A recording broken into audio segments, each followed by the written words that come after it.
Mes chers amis, nous savons que la Bienheureuse Vierge Marie, Mère de l'Église, intercède en permanence auprès du trône de Dieu pour ses enfants de la terre afin qu'ils gardent tous la foi, la vraie foi, malgré les périls qui la menacent. Ces périls ne sont pas imaginaires, ils ne sont que trop réels. Vous le pensez bien, mes amis, on ne met pas impunément en danger la foi et la religion d'un peuple sans que toutes sortes de conséquences plus douloureuses les unes que les autres n'en résultent. Mes amis, allez donc saper les fondements d'un immeuble, allez donc ébranler les colonnes d'un temple, allez donc déraciner un arbre. Mais cet immeuble, ce temple, penche aussitôt vers leur ruine, mais cet arbre va se dessécher et mourir. Eh bien, mes chers amis, quand la foi et la religion sont en péril, ce ne sont pas seulement les croyants qui s'en vont, ce n'est pas seulement le culte de Dieu qui tombe, ce ne sont pas seulement les hymnes, les chants sacrés qui cessent, ce n'est pas seulement l'encens qui ne fume plus près des autels abandonnés, déserts. C'est la vie morale elle-même qui est menacée. C'est pour tout dire en un mot, la conscience qui chancelle et qui succombe. Oui, mes amis, une conscience séparée de Dieu, c'est si je puis m'exprimer ainsi, car je ne trouve pas d'autres mots pour rendre ma pensée, c'est une conscience retournée, et vous allez me comprendre. La conscience, quand elle est droite, et toute conscience chrétienne est droite, juge, estime nos actes à leur vraie valeur. Elle appelle mal ce qui est mal, et bien ce qui est bien. Mais mes amis, par ces temps de folie anti-religieuse, il semble bien que bon nombre de consciences soient à ce point perverties, qu'elles glorifient le mal en l'appelant bien et qu'elles flétrissent le bien en l'appelant mal. Dieu est la grandeur infinie et le souverain bien.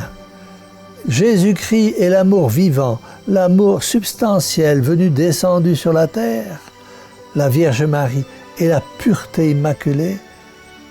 Et comment de nos jours traite-t-on Dieu, Jésus-Christ, la Vierge Marie? Je rougirais de le dire ici.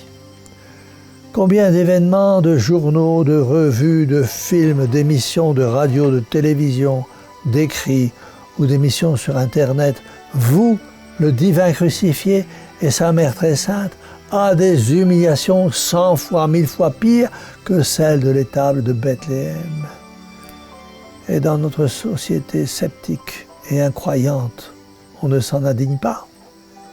Mes amis, si vous me demandez la raison de la dégradation de la société et de l'Église du Christ, il n'y a qu'une.